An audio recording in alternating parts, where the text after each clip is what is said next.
Welcome back, one and all, to the Minecraft Sky Kingdom. It's good to be back here inside this realm. Now, it has been quite some time since I've actually done a recording, but that's only because I've been hard at work in expanding the island, and boy oh boy, I am excited to show you what I've been working on. So let's just get right to it, because there is so much to put into this episode today. So first off, I think it would be kind of nice to show you what I've been working on and why it's been so long for me to actually post up another video. Well, I'll tell you, expanding the land on the island when there's nothing there is actually a lot of work, and I've been thinking about streaming it and whatnot, but who knows, that's really boring stuff. But anyway, I'm going to go ahead and show you the update now. So, ta-da! Take a look at this. I finally was able to build a ridge that went all the way on the backside of the wheat farm here so that we could stop the bees from finally falling over. Also, as you can see, I took the lily pads off of the water blocks in the field here and replaced them with slabs. That's because every time I kept breaking the wheat, I was breaking the lily pads too. And as you can see over here, there's a little bit of a bulge there. I had slightly dragged this out a little bit more, and I think I'm going to build some kind of ruined temple over here that can take you to the underside of the island. A lot of hopes and dreams there, but let's go over here and see what else I've been working on. So over here, you could see that I still have the little farmhouse intact. You may have noticed this. This is a automatic fish farm. Where you can go and fish and get nice rare items. The only reason why I had this thing put out and I didn't make a video on it was because the update was coming out that they were going to get rid of one of these so that people couldn't exploit them anymore. And I was like, well, I'm going to try to get as much of the exploitation as I can out of it as much as possible. Because the new automatic fishing farm is a little bit more complex, and it might be a little bit out of my comprehension, understanding at least. So let's go ahead and sleep real quick since it's now turning into nighttime. So what else is there to see besides this ridge? Well, I built a few elder trees, as you can see here. They all have little trap doors on the edge of them, kind of like how the I want to say the light posts have trap doors around them, little manhole covers so you can get under the island, just so I can get some quick distance here and there and get to the guts of the island and whatnot. But as far as I would like to say, I'm actually kind of happy the way it turned out. It's very natural looking. I put some vines up, I put some cobblestone here and there, and as you can see, I put some granite, and it looks kind of nice. And for the most part, it has a nice, comfortable safety net feel to it. And I think I might just start doing that with most of the island just to make it nice and comfortable, at least for my sake, because my big dumb brain is always going to have me where I'm just going to wander off and fall down. And as you can see, I built this little staircase here, which is kind of nice. I kind of like it. It's hidden. You don't know it's there until you actually need it. And of course, I got the edge here. I want to decorate, like put more trees along the side here so that it kind of hides the fact that everything here is floating into nothing. But as you can see, it's here. It just needs more decoration, a little bit of love, and hey, it'll be something nice to look at. I don't know how to explain it. It's enchanting almost. It just feels good. Plus, I like putting this little bit of a mess everywhere. Hopefully I can build more of the trail all around the island. But I've been sort of just rambling on about the decoration and everything. We'll just kind of address it as I walk around. So let's just look at our to-do list today. So talk about the natural walls, which I did very briefly, and again we'll cover as we move around. Release the bees, which I'm going to do after this list here, this really quick briefing. Upgrades for Vern, which I'll explain, and then pumpkins, which is going to be the main part of this episode. So let's get to releasing the bees. So I remember this part being kind of tricky here, so I'm going to do my best to put the beehives on these posts that I built a while back. I think I could do it. No, I can't do it like that. So let's just jump down here. So I want to hit just the top of that wood post. All you have to do is just jump up here and boom. Okay. Oh, and this thing is filled with honey. Oh, shoot. Oh no, that's right. These were supposed to be on the side of the post. Okay. That's why I built the post like that, so that you can put campfires beneath here and harvest the honey. Well, I'll fix that later. Alright, so releasing the bees is done. Next on our to-do list is upgrades for Vern. Now, to give you an example of what I'm talking about here, if you notice behind me, the intro started with a nice slide in with me sitting up there on the ladder. And as you can tell, the way I got that effect was by having Vern walk across that dirt platform. So even though that looks okay and it's doing the job for the moment, the issue is that, well, there's a better, cleaner option. Because once you put this up, the scaffolding, you'll have to tear it back down. And it's dirt, so it just falls down and does whatever. And, you have to climb up and do all that. Of course, we actually got real scaffolding now. And that came in through an update a while back while I was playing on the multiplayer server. But I didn't have a chance to put it on this server. That's because this is an old world. And scaffolding is way, way out there in a part of on the edge of the world that hasn't been generated yet. Luckily, I found a jungle biome on a seed map generator that actually has bamboo. And of course that would take me forever to get to. So by using some of the nether portal coordinates, I can go through the nether and come out the other end in the jungle biome where I predict where the jungle biome will be. And there would be some bamboo. Also, they had a nether update. So now pigmen look really cool now.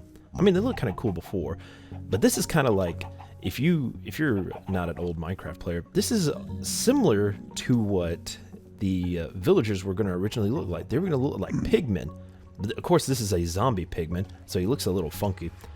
But now they got actual pigmen in the nether that are not zombies.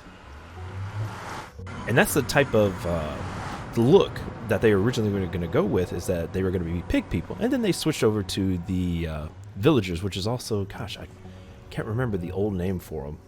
Well, the name will come to me in a moment. Anyway, so I went ahead and took some spare rails that I had and some gold rails, and I went ahead and I dug out a tunnel because the portal to where the jungle biome is actually super far away. So I built this ahead of time so that I didn't spend this entire episode actually digging it out, or else that would be super boring. So anyway, let's start this up. Okay, I don't know if you can hear me, but I just remembered what the villager's original name was. It was Testificants. And I'm not sure what the name was supposed to be or what it originated from, but I believe it was something to do with the fact that they were testing a feature, and then they just changed their names to villagers. Ooh, okay. Shoot. Oh, yeah. Here we go. I did put this here earlier. But I put this here because, what was it? Oh, I pillared up. That's what it was. Oh, no.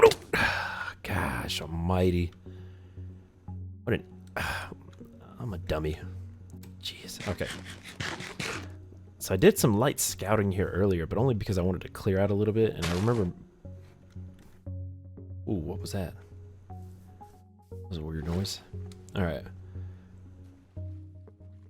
Okay, whew, I'm freaking out. I just suddenly had flashbacks of like the movie Predator. Okay, some time has passed now. I fixed the beehive that was sitting on top of this post. I bred the bees real quick so I can get the population back up to what it was before. I also replanted the field here so that the bees can help start growing the wheat again. And plus, the field being empty, it's kind of depressing. I kind of liked it when it's full or when it looks like it's growing. Also, it gave me some time to plant the bamboo so the bamboo could grow. And the bamboo actually grows quite a bit, like faster than most plants in the game. Now, if you're not familiar with what you can do with bamboo here, let's see. I wish I had an axe. Okay, here's an axe.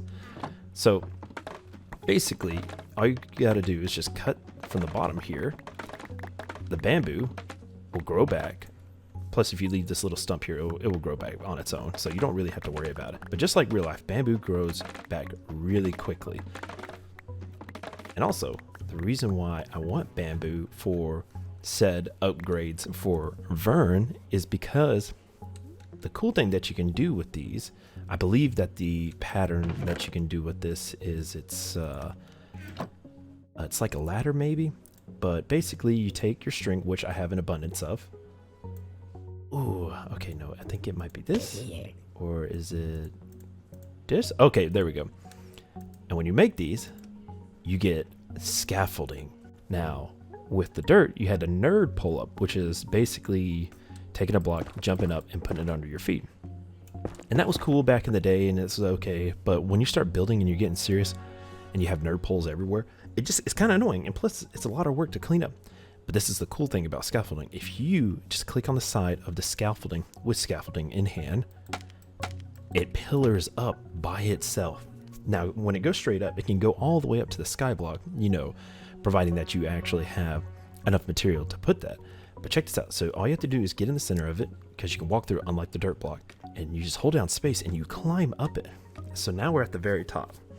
Now, let's say I wanted to build out from this. Used to, after your nerd pull up, you had to look out to the side here and put it on the side while holding shift. But if you're facing this direction, you just got to put down the scaffolding like this, and it builds it out. So it's tight. But check this out. So depending on what direction you're facing, it can always build out. Now, I think it can only build out about 12 blocks from the support scaffolding. Now, you could hold shift and you could do this, but I think it can only build about 12 blocks out from the center, maybe. And that should be pretty much all you really need for this. But I mean, this is a game changer for building, and I hope to use it quite a bit building some more bigger buildings. Before, I could have used it for this thing, but I don't think scaffolding was out when I built this tower. This thing was insane. I had to nerd pull up, build a ladder, and do all this other crazy stuff, and eventually build out. It was scary. But so, like I was saying before, the cleanup is amazing, because just like the bamboo, all you got to do is just break the bottom, and everything else on top just falls down. So that was the upgrades for Vern. I'll make sure to take a stack of those later and put them in a chest so that Vern can pick them up for another video, or to get some pretty good angles, maybe even a screenshot. Now the next thing up is pumpkins. Now, to go into further detail about them, if you haven't noticed, there is an abundance of pumpkins growing in the background. That's because the 3 or 4 that I had sitting here in this small temporary little garden just wasn't keeping up with the demands of the pumpkins that I needed to grow. And then I decided to build the Automative pumpkin harvester, which is just this one singular little area that just... Okay, so it's got some pumpkins in it, but holy mollies, it is slow. So I needed to grow a bunch of pumpkins, and that's why I littered that entire area with pumpkin plants to put pumpkins in this area. Now, this new area here, I've decided I'm going to build sort of a depot, an area where I can go and take all my resources, because if you haven't seen it, I have literally chests scattered everywhere for materials for building and plants and stuff like that. And I just like to take it to one central area and just be like a warehouse of materials and stuff to craft. So I'm going to build a big warehouse right here. But again, I need more pumpkins, and that system over there, it's okay for now, but I need something automative. So I think in today's video, we're going to build a pumpkin farm underneath this area right here, so that when I build the depot will sit on top of it, and I'll have a chest area that stores it up into the storage area for crafting. So let's get right to it. Okay, so here is the underside of the new island that I just built, where the warehouse is going to sit on top of. Now, I went into my redstone testing world because I've seen an automated pumpkin and watermelon farm built before. So when I tested building it myself, from what I understood from the build, is that it's somewhat like 10 blocks tall. So even though some of it's going to be submerged down here, I believe some of it's going to pierce through the surface. So I know it's a 10 by 10. No, okay, it's a 10 high. And I think it's a 12 by 12 because you need some of the borders to block off some of the other areas. So what I need to do is I need to make a platform for the redstone torches that I'm going to build. So that's just going to take real quick here. Oh crap, I am having a huge brain fart. So I think I'll build the second layer first. And the second layer needs to be 10 by 10. So we'll start here. We'll do 1, 2, 3, 4, 5. And let's just say 6, 7, 8. And we'll do 9, 10. All right, so here's the first part to the automated pumpkin farm. As you can see here, I have the lower section here, which is probably, I want to say either layer 0 or layer 1 of the build. But basically what I'm putting here is that I am putting down the redstone that will power the rails up here for the track. So the regular oak planks right here is where the tracks are going to be. And I'm going to put this down to let me know where to put the powered rails at. Okay, so I did manage to screw up once, and that was, so I have the powered rails here on the deposit side. So that means that the hoppers are going to go right here, and I think they got to be put back just by 1, because if I put the hoppers here, then the block right here that's getting powered will freeze the hopper, I believe. If not, I think it'll be okay. But it's the other side. See, I realized though, because the regular rails extend out here, that I technically don't need those powered torches there.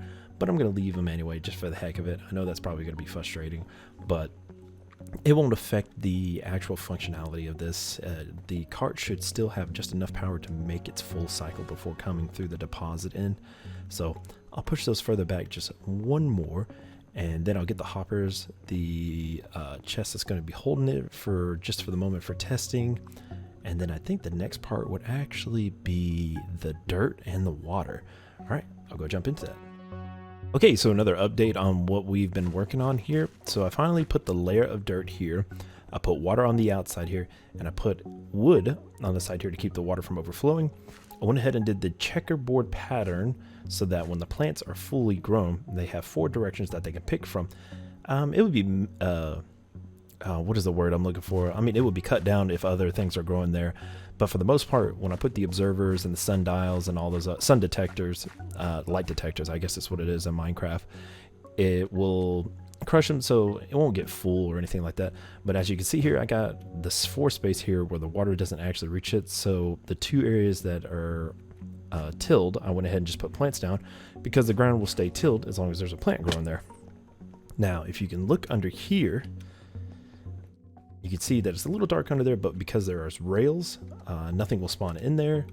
And I put a little bit of glass so I can see the minecart moving around when I'm ready to come down and do maybe a little bit of maintenance or check on to see if everything's okay. So at the moment, this area is like really, really dark. So I believe I can put down a couple of these and I should be fine for a little while.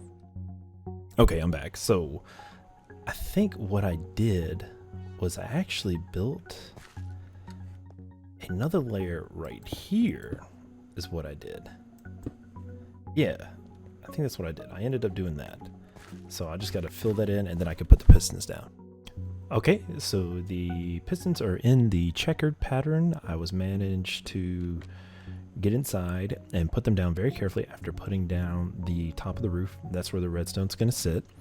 So right here, we still have a little bit of space. That's just because I just wanted to show you that right here where that dirt is untilled is where the piston would push down after the redstone is activated. After these plants fully grow, then the minecart underneath it, since it will have a hopper in it, is going to pull through a block and get whatever item is broken up here, which the piston's going to be able to break down the watermelon. So all I need to do is just build the border here. Now we just got to lay down all the redstone on top of here in this kind of network pattern. Okay, now the redstone is laid down. Now we're going to find the center here and we're going to knock out a hole in the ceiling so that the light detector here will be able to detect the light, and then we'll put down the observers. Now if I remember correctly, let's see here. I'm trying to remember how to put down the observers. So let me just check this one more time. 1, 2, 3, 4, 5. 1, 2, 3, 4, 5. Okay, so right here is the center. Let's go ahead and knock this out. Okay, so now we're back at the top here. Here's the holes here for the observers. I have the light detectors right here. Okay, so that set it off, and I'm going to put another one right here. I'm going to set this to nighttime. So that should be it. Now all we got to do is just wait for those pumpkins to grow completely, and then we'll start getting our pumpkins just in time for Halloween, and of course for whenever I need any light for the new land that I build here. So I'm going to build this little tube right here just so I know. Oh crap, I ran out. We'll just put this here for now. Oh wait, no, I got some blocks right here. Gosh, I'm so smooth brain sometimes. All right, and there we go. And now I'm going to put some half slabs here, do that. There we go. Now we got our chimney right here. So let's go back down and take a look at it one more time. Okay, we're just taking a look at this. So the light detectors, if I can remember, maybe there's like 16 minutes in a Minecraft day. So the light detectors might change either every minute or every 2 minutes, and it should send a signal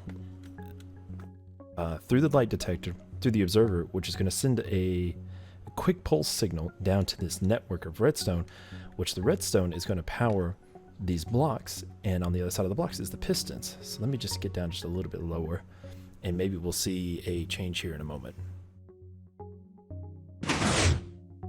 Okay, so there was the pulse right there. Now all I need to do is get this minecart hopper into this area. Okay, so I finally was able to get the minecart hopper actually in here by using a trap, or sorry, what is it called? It's a trapdoor method, which is basically you just put the trapdoor on the side of a wall, you walk up to it, you close it, and it shrinks you down, and you're able to crawl into a 1 block area. So I was able to put that down and then push it along the rail and then back out and seal it up. You can also see that the farm is up and running, and it has just enough light and just enough water to actually get some of those fully grown. And I think it's actually made some pumpkins, so let's take a look here. Already it's got 8 pumpkins, so that's pretty good. It's pretty good within the 10-15 minutes I was hanging around here putting this stuff together. But I think that was a pretty successful build for today. I got this cheap, ugly platform up for now, just to give me the ability to look at it and kind of come in here and observe it, you know, and really marvel at my work. But for now, I think that's it for today. We did a lot. We were able to, let's see, I was able to show off the island a little bit. We released the bees, bred them a little bit, got some scaffolding for Vern whenever he decides to use those things again. And then we've completed an automated pumpkin farm, which is pretty tight. It's probably the most advanced redstone machine I got on the island at the moment. Because, I mean, the drop tower isn't really like a big deal, and the mob spawner isn't like huge, it's pretty basic. But this thing uses a lot of complex redstone things that, overall, if you look at it, it's actually kind of simple, kind of ingenious. I forget who made this, but I heard their name one time, and oh my gosh, I wish I can remember. I'm really bad at this. I just saw other people building this, and I thought I could duplicate it. But anyway, I really appreciate you guys stopping by. I hope you enjoyed this build. I had a lot of fun doing it, and I hope to catch you guys next time. See you later. Bye. Bye-bye.